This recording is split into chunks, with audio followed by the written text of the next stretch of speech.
Jamnagar Khambhalia bypass road ઉપર તૈયાર કરવામાં આવેલ વલ્લભાચાર્ય નગર ખાતે શ્રી વિરાટ વાજપેયી બૃહસ્પતિ મહા સોમયાગ મહોત્સવનું જામનગરના એચ લાલ પરિવાર દ્વારા તારીખ 25 જાન્યુઆરીથી 6 દિવસ માટે ભવ્ય આયોજન કરવામાં આવ્યું છે। આ વિષ્ણુ ગોપાલ મહાયાગનો આજે શુક્રવારે બીજો દિવસ હતો। આ યજ્ઞ ઇન્દોર સ્થિત પદ્મશ્રી અને પદ્મભૂષણ પરમ પૂજ્ય ગોસ્વામી ડોક્ટર શ્રી ગોકુલોત્સવજી મહારાજ પૂજ્યપાદ ગોસ્વામી ઉમંગરાયજી બાવાશ્રી અને સોમયજ્ઞ સમ્રાટ પૂજ્યપાદ ગોસ્વામી ડોક્ટર વ્રજોત્સવજી મહોદયના આચાર્ય પદે યજ્ઞની ધાર્મિક વિધિ થઈ રહી છે। આજે બીજા દિવસે હજારો શ્રદ્ધાળુ ભાઈ બહેનોએ આ સોમયજ્ઞના દર્શનનો લાભ લીધો હતો। તેમજ આ સોમયજ્ઞ શાળાની પરિક્રમાનું પણ ધાર્મિક રીતે ખૂબ જ મહત્વ હોવાથી અહીં આવતા તમામ લોકો આ સોમયજ્ઞની પરિક્રમા કરતા હોવાનું જોવા મળતું હતું। આ યજ્ઞમાં યજમાન પરિવાર અશોકભાઈ લાલ અને જીતુભાઈ લાલ તેમજ મિતેશભાઈ લાલ આહુતિ આપી ધન્યતા અનુભવી રહ્યા છે। પરંતુ જામનગરની પ્રજા માટે મજાની વાત એ છે કે આ સોમયજ્ઞમાં આહુતિ તેમજ પૂજા અર્ચન કરવાનો લાભ લાલ પરિવારે જામનગરની જાહેર જનતાને પણ આપ્યો છે, જેને કારણે અગાઉથી નામ નોંધણી કરેલ હોય તેવા કપલોએ ગઈકાલે અને આજે વિષ્ણુ ગોપાલ મહાયજ્ઞમાં આહુતિ અને પૂજાનો લાભ લીધો હતો। જામનગરમાં આ સોમયજ્ઞનું પ્રથમ વખત આયોજન થયું છે। ગઈકાલે પ્રથમ દિવસે અહીં સાંજે શ્રી તુલસી વિવાહ મનોરથ અને આજે બીજા દિવસે છાકનો મનોરથ ભવ્ય રીતે ઉજવવામાં આવ્યો હતો। આવતીકાલે 27 તારીખે શનિવારે સાંજે 6 થી 7 સુધી ત્રીજા દિવસે શ્રી યમુનાજીનો ચુનરી મનોરથની ભવ્ય ઉજવણી કરવામાં આવશે। આ સોમયજ્ઞમાં ભાગવત કથાની જેમ અલગ અલગ પ્રકારના પ્રસંગો પ્રભુને પ્રસન્ન કરવા માટે ઉજવાઈ રહ્યા છે।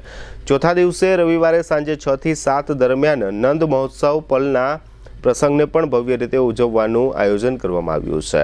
આ સોમયજ્ઞનું મહત્વ સમજાવતા સોમયજ્ઞ સમ્રાટ વ્રજોત્સવજી મહોદયે જણાવ્યું હતું કે 1000 રાજસૂય યજ્ઞથી એક અશ્વમેઘ યજ્ઞનું ફળ પ્રાપ્ત થાય છે। 1000 અશ્વમેઘ યજ્ઞથી એક સોમયજ્ઞનું ફળ પ્રાપ્ત થાય છે। તેમજ સોમયજ્ઞની એક પરિક્રમાથી 108 પરિક્રમાનું ફળ મળે છે। એક સોમયજ્ઞની આહુતિથી 108 આહુતિનું ફળ મળે છે। જૂના અને વિદ્વાન લોકોનું એમ પણ કહેવું છે કે માત્ર સોમયજ્ઞના દર્શનથી મનુષ્યના જીવનનો બેડો પાર થઈ જાય છે। શાસ્ત્રોમાં પણ સોમયજ્ઞનું ખૂબ જ મોટું મહત્વ બતાવવામાં આવ્યું છે। અશોકભાઈ લાલ અને જીતુભાઈ લાલ પરિવાર દ્વારા કરવામાં આવેલા સોમયજ્ઞના આયોજનમાં જામનગરની જાહેર જનતાને ભાવભર્યું નિમંત્રણ પાઠવ્યું છે, જેને કારણે અહીં હજારો લોકો આ સોમયજ્ઞના દર્શન અને પરિક્રમાનો લાભ લઈ રહ્યા છે। અહીં આવતા તમામ લોકોને પૂરા ભાવ સાથે લાલ પરિવારના જીતુભાઈ લાલ અને અશોકભાઈ લાલ આવકારે છે। આ ઉપરાંત અહીં આવતા તમામ લોકો માટે ભોજન પ્રસાદ અને ફરાળ પ્રસાદ તથા ચા પાણીની પણ વ્યવસ્થા કરવામાં આવેલ છે। તેમજ સવાર અને બપોર એમ બંને ટાઈમ માટે લાલ પરિવાર દ્વારા સિટી બસની પણ વ્યવસ્થા કરવામાં આવેલ છે। અહીં આવતા તમામ લોકો સોમયજ્ઞના દર્શન કરી ધન્યતા અનુભવે છે। લાલ પરિવારના આ આયોજનથી જામનગરના તમામ લોકો અશોકભાઈ લાલ અને જીતુભાઈ લાલને શુભેચ્છા સાથે આશીર્વાદ પાઠવી રહ્યા છે। આ સોમયજ્ઞના મુખ્ય પ્રણેતા લાલ પરિવારના મોભી અને માતૃશ્રી એવા ગંગા સ્વરૂપ મંજુલાબેન હરિદાસ લાલ છે। આ સોમયજ્ઞ કરવાનો પ્રથમ વિચાર માતૃશ્રી ગંગા સ્વરૂપ મંજુલાબેનને આવ્યો હતો। આ વિચાર તેમણે તેમના બંને દીકરા અશોકભાઈ લાલ અને જીતુભાઈ લાલ સમક્ષ મૂક્યો હતો। આ બંને દીકરાએ માતૃશ્રીના આ વિચારને વધાવી લીધો અને આ મહાસોમયજ્ઞ કરવાનો સંકલ્પ તેમના માતૃશ્રી સમક્ષ જાહેર કર્યો હતો। ગંગા સ્વરૂપ મંજુલાબેન હરિદાસ લાલ મૂળ લાલપુર તાલુકાના મોડપર ગામના મૂળ વતની છે। તેઓ જામનગરમાં 47 વર્ષથી વસવાટ કરે છે। અશોકભાઈ લાલ અને જીતુભાઈ લાલના પિતાશ્રી હરિદાસ જીવણદાસ લાલનું 90 વર્ષની વયે 2011માં અવસાન થયું હતું। તેઓ તેમના હુલામણા બાબુભાઈ લાલના નામે વધુ પડતા ઓળખાતા હતા। તેઓ જનતા દળની સરકારમાં એટલે કે ચીમનભાઈ પટેલની સરકારમાં રાજ્ય કક્ષાના મંત્રી હતા। તેઓ ભાણવડ વિધાનસભાની બેઠક ઉપરથી ધારાસભ્ય તરીકે ચૂંટાયા હતા। હરિદાસ અને ગંગા સ્વરૂપ મંજુલાબેનને સંતાનમાં 2 દીકરા એટલે કે જીતુભાઈ અને અશોકભાઈ તથા 3 દીકરીઓ નૈનાબેન, રંજનબેન અને શોભનાબેન, આમ 5 સંતાનોમાં 3 દીકરીઓમાં 1 દીકરી લંડન અને 1 લીઝરલેન્ડ સાસરે છે, તેમજ 1 દીકરી પોરબંદર સાસરે છે। અશોકભાઈને પણ મિતેશ અને વિરાજ એમ બંને દીકરા છે, તેમજ જીતુભાઈને કિશન અને કેદાર એમ 2 દીકરા છે। લાલ પરિવાર કુટુંબ ભાવના ધરાવતું પરિવાર છે। આજની તારીખે તેઓ બધા એક સાથે ભેગા જમવા બેસે છે, તેમજ પરિવારના કોઈ પણ નિર્ણય લેવાના હોય ત્યારે પરિવારના મોભી ગંગા સ્વરૂપ મંજુલાબેન હરિદાસ લાલને વિશ્વાસમાં લઈને લેવામાં આવે છે।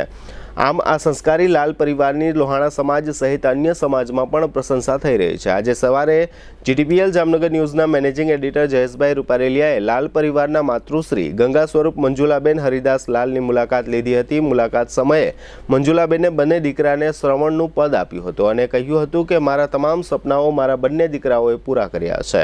અમારા પરિવાર ઉપર ઠાકોરજીની અસીમ કૃપા હોવાથી જ અમારા હાથે બધા સારા કાર્યો થઈ રહ્યા છે, તેનો મને આનંદ છે। આ મુલાકાતના મુખ્ય અંશો અત્રે પ્રસ્તુત છે। GTPL જામનગર ન્યૂઝમાં તમામ દર્શકોનું સ્વાગત છે। આજે અમે લોકો ફરી સોમયજ્ઞ વિષ્ણુ ગોપાલ યજ્ઞ એટલે કે જે જામનગર ખંભાળિયા બાયપાસ રોડ ઉપર અત્યારે લાલ પરિવાર દ્વારા જે મહાયજ્ઞનું આયોજન કર્યું છે ત્યાં અમે લોકો ઉપસ્થિત છીએ। અને અહીંયા મજાની વાત એ છે કે લાલ પરિવાર છે કુટુંબ ભાવના ધરાવતો પરિવાર છે, એટલે લગભગ લોકોને અહીંયા અમને બોલાવ્યા છે। અને યજ્ઞનું જે આયોજન કર્યું છે એવા ગંગા સ્વરૂપ મંજુલાબેન હરિદાસ લાલ કે જે એમના માતુશ્રી થાય છે અશોકભાઈ લાલ અને જીતુભાઈ લાલના, અને એના આદેશથી આ યજ્ઞનું આયોજન કરવામાં આવ્યું છે। અને જે તે સમયે એને પોતાને એક ભાવ જાગ્યો હતો કે મારે જામનગર ખાતે સોમયજ્ઞ અને વિષ્ણુ ગોપાલ યજ્ઞ જે કરવાનું છે।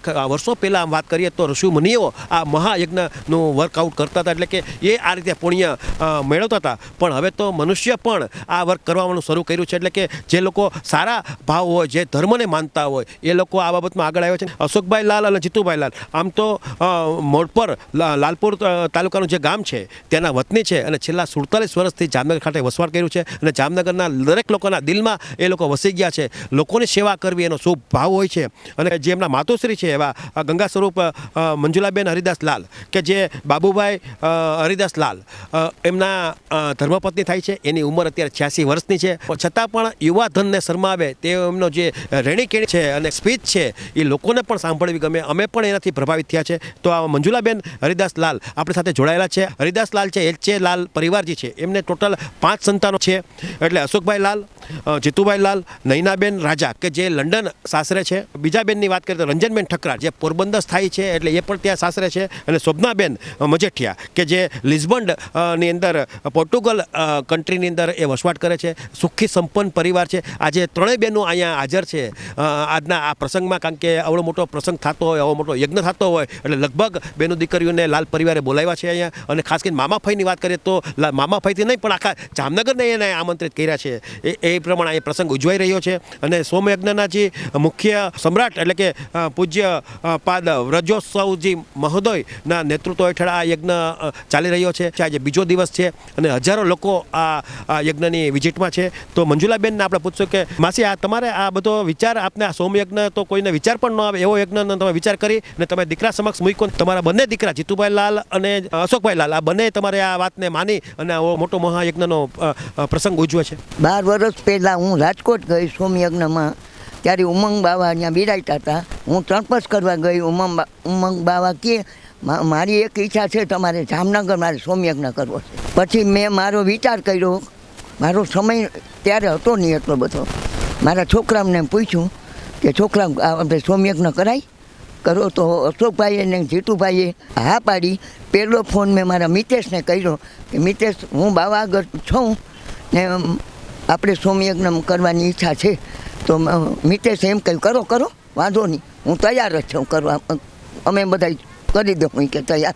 આ કારણથી અમે સોમયજ્ઞ કરવાનું નક્કી કર્યું। પણ તમે ધારો કે સમૂહ લગ્નની વાત કરીએ, એ તમારા જે ઉંમર પ્રમાણે એ લોકો સમૂહ લગ્નનું પણ આયોજન કરે છે? એ તો મારા છોકરાઓને ખબર, એમાં મને કાંઈ ખબર ન પડે। છતાં પણ તમને કોઈને લાગણી કેટલી તમારા પ્રત્યે, તમે જે આદેશ કાપો છો એને અમલવારી કરે છે? એ તો મારા છોકરાઓને ખબર પડે, એમાં મને કેમ ખબર પડે?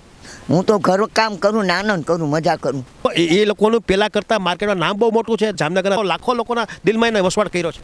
એ તો મારે મહાપ્રભુજીની કૃપાથી, મને કાંઈ અમારું કાંઈ નથી। મારી એક ઈચ્છા એવી હતી કે હું જામનગર સોમયજ્ઞ કરું તો મારા જામનગરના વૈષ્ણવ બધા ખુશ થાય ને એ બધાને આનંદ કરવા માટે વધારે સોમયજ્ઞની લાભ લીધો અમે। આજે જે છેલ્લા 2 દિવસથી આ યજ્ઞ ચાલે છે, શું લાગે તમને, કેવો તમારા જે વિચારો છે, સંકલ્પ છે, બધા પૂરા થાય છે? એમાં તો એવું છે, હું કહું ને રાતના નીંદર નથી આવતી, દીવના ખાવું નથી ભાવતું। આ છે ક્યારે પૂરો થઈ જાય, ક્યારે આનંદ આવે, બસ એના સિવાય તો બીજું મને ખબર નથી કાંઈ। તમારા જેવા દીકરા કોઈને મળતા નથી, મુશ્કેલી આ છે, વૃદ્ધાશ્રમમાં જાય છે મા બાપ? એ તો મને વાત ન કરો, એ તો મેં 7 જન્મમાં ક્યાંક પૂન કર્યા છે ને ત્યારે મારા સર્વણ જેવા દીકરા છે। એ તો મારી સાહુના આશીર્વાદ છે, મારી આશીર્વાદથી આ છોકરા થયા નથી આગળ। મારી ખાખુના આશીર્વાદ છે આ બધા. જ્યારે મોટા મોટા પ્રસંગો હોય છે ત્યારે તમને સ્ટેજ ઉપર લઈ જાય છે, તમને હારતોરા કરે છે, તમારું સન્માન કરે છે. આ રીતના દીકરા મેં જોયા નથી. તો એ મને ગમતું નથી. નથી ગમતી સેકન્ડ નંબરનો રોલ છે, પણ એની ફરજ તો એ પોતે નિભાવે છે. હા નિભાવે છે. ઓય બહુ કરે છે મારું. તમને બધું પૂછીને કરે છે. હા બધું ઘરમાં પૂછીને જ કરે. બહુ એવી મારી. એ લોકો બહુ મોટા થઈ ગયા છે, એ લોકોને અત્યારે 55-60 વર્ષની ઉંમર છે, છતાં પણ તમારું માન રાખે છે. એના કરતાં પોતાની વહુ બહુ ડાયું મારી. ત્રણેય વહુ ડાયું. મારી આ જીતુની વહુ, અશોકભાઈની વહુ, બધા મારું માન રાખે એકદમ ઘરની અંદર. મને એમ થાય કે આટલું બધું મારું છોકરા માન રાખે છે. મને ખબર નથી પડતી આટલી બધી. તમારા સંસ્કાર તો એના મારી ખાખુના છે, મારા નથી. મારા ખાખરા કુટુંબમાં પુષ્ટિ માર્ગનો ધર્મ, અમારો ધર્મ જ બીજો નહોતો કોઈ દિવસ. તમારી વાત એ છે કે તમે જે પ્રમાણે ઘરમાં વ્યવસ્થિત સારો વ્યવહાર કરતા હશો ત્યારે તમને માન મળે છે. એ તો વહુ મારી હાર્યું છે એટલે માન રાખે બધું એક બીજું. હું તો ખીજાયેલો મગજ ઓરો જાય તો મારો. પણ હસતા હસતા મોઢે ખીજાવ છો એટલે ખબર નથી પડતી, એ લોકોને ખીજાવ હું છે એ ખબર જ નથી. હા એ વાત તો સાચી. ચહેરો લાઇટમાં હોય છે 24 કલાક. એ તો મારી વહુને હવે તો મેં બધું મૂકી જ દીધું કામે છે. કેટલા વર્ષથી હું કાંઈ કામ કરતી નથી, પાણીનો કસ્યો નથી પડતી, મને પાણી ભરવાય નથી દેતા, કરે કામ કરવા જ નથી દેતા. દીકરાની વહુ એમાં તો મારા અશોક છે, મારું શ્રવણ છે. અમારા ઘરમાં બધાને એમ થાય કે અશોકનું બહુ બાને અશોકનું બહુ, પણ મારો દુઃખી બહુ થયો હતો. આ બધું બનાવ્યું છે ઠાકોરજીએ, પણ પહેલી મહેનત મારા અશોકની છે. ખાસ કરીને તમારી દીકરીઓ છે 3 એ પણ લાઇટમાં છે ને એ પણ સુખી સંપન્ન. એ તો દીકરીઓ તો હોય ને માની, એ દીકરીઓ તો કરે જ ને, એ તો નવાય નહીં. પણ છોકરા અટાણે આવા ના હોય સુપાત્ર. આ મારા જીવનદાન નાનું માના પુણ્યથી મારા આવા પ્રજા થઈ ને. એક વાત બીજી કરી દઉં, મૂળ ગમતા પુરીમાં કરીને હતા, એની મેં એક જાતની સેવા એવી કરી હતી કે કોઈ કરી ના શકે એવી સેવા. એને મને કીધું કે તું કોઈ દી દુઃખી નથી થવાની જાત, આ સંસારમાં તું જેટલી સુખી થાય છે ને કોઈ નથી થાય. ને એ અવટાણ મને યાદ આવે છે દરરોજ કે માના આશીર્વાદ હું સુખી છું. આખો દિવસ તમે ભક્તિમય રહ્યો છો અને ખાસ કરીને ઠાકોરજીની સેવા એટલી જ કરો છો. હા એ તો કરવું છે. એ તો મારી એનું પુણ્યનું પ્રતાપ છે. એ તો મારી ફરજ છે ને આવી કરવાની. હવે ને હવે એના વિના ઘરમાં મારે શું કામ હોય? કામ તો કરતી નથી, પાણીનો કસ્યો ભરતી નથી. સમયાંતરે તમે હવેલીએ અને મહાપ્રભુજીની બેઠકે પણ દર્શન કરવા જાઓ છો. દર રવિવારે મહાપ્રભુજી જાઉં, દર 11 મહાપ્રભુજી જાઉં. ને હવેલી તો મારું ઘર છે. હવેલી તો મને જવું જ પડે. વલ્લભપુરની મારે આશીર્વાદ, હરિબાવાની મને આશીર્વાદ, વલ્લભ બાવાની આશીર્વાદ. મેં ઇન્ટરવ્યુ લેતા પહેલા બંને દીકરાઓને મેં મંજૂરી લીધી છે કે જીતુભાઈ લાલ અને અશોકભાઈ લાલની. બંને લોકોએ કીધું કે ના મારા જે કાંઈ છે સર્વા મારા બા છે, તમે એનો ઇન્ટરવ્યુ લેશો તો અમને ગમશે. આ રીતની ઇન્ટરવ્યુની બહુ ઓછી મંજૂરી અમને લોકોને મળતી હોય, માની મંજૂરી ઇન્ટરવ્યુ લેવાની. તમને આ મંજૂરી આપીને મને પણ એક આનંદ થયો છે. પણ એમાં એવું છે હવે તો ભગવાન મને લઈ લે તો સારું, પણ મારા છોકરાઓને હજી હવાયું કરવાનું છે, આપણે 125 વર્ષ જીવવાનું છે. હું મારા છોકરાઓને મારામાં પ્રેમ છે ખબર નથી પડતી, જવા નથી દેતા મને ક્યાંય. 80 વર્ષ થયા છે, હજી બધું ઘણું ઘટે છે. હવે તો ઘટતું નથી. મિતેશભાઈના દીકરાના લગ્ન આપણે કરવાના છે. મિતેશભાઈને દીકરો આપશે ત્યારે ને ઠાકોરજી આવે જ ને, દીકરી કે દીકરો આપણા માટે બે હક જ છે. આવી ગયો, બેટી તો આવી ગઈ. તો આપણે એના મેરેજ કરીને જવાનું છે. બસ હવે બસ. એટલે આ રીતે તમે જોયું કે આ રીતે જે કાંઈ મોટી ઉંમરના જે લોકો હોય છે, ખાસ કરીને સિનિયર સિટીઝન, પણ ઘરમાં એટલું બધું વાતાવરણ સારું હોય. આવડા મોટા માણસો આ લોકો જીતુભાઈ લાલ અને અશોકભાઈ લાલ બંને આવડા મોટા કહેવાય કે ટોપ લેવલે ઇન્ડિયામાં એનું નામ છે, છતાં પણ માં જે કાંઈ આદેશ કરે છે એ પ્રમાણે એ લોકો એનું પાલન કરે છે. અને એટલો બધો ઉલ્લાસ હોય છે, એ લોકોની કુટુંબ ભાવના પણ એટલી જ બધી છે. એને કારણે આમાં સામાન્ય પરિવારોએ પણ આ બાબતમાં આ પરિવાર પાસેથી પ્રેરણા લેવાની જરૂર છે કે ક્યારે આ લોકો સુખી બને છે. પહેલાં તો આપણે ઘર સાચવવું જોઈએ. ઘર સાચવ્યા પછી મા બાપને માતાજીને ચૂંટણી ઓઢાડતા પહેલાં ખરેખર આપણી માતાજીની શું પરિસ્થિતિ છે, આપણા મા બાપની પરિસ્થિતિ શું છે જાણવું જોઈએ, અને પછી તમારે માર્કેટમાં દાન પૂન કરવા નીકળવું જોઈએ. એટલે આ રીતે આપણા આ લાલ પરિવાર પાસેથી આ બાબતનું ઘણું પણ શીખવાનું છે. અને આ રીતે છેલ્લા 2 દિવસથી આ જે સોમયજ્ઞ ચાલે છે એમાં હજારો લોકો આવી રહ્યા છે અને મહાપ્રસાદનું પણ આયોજન કર્યું છે. ખરેખર આ લાલ પરિવાર છે એ અભિનંદન પાત્ર છે.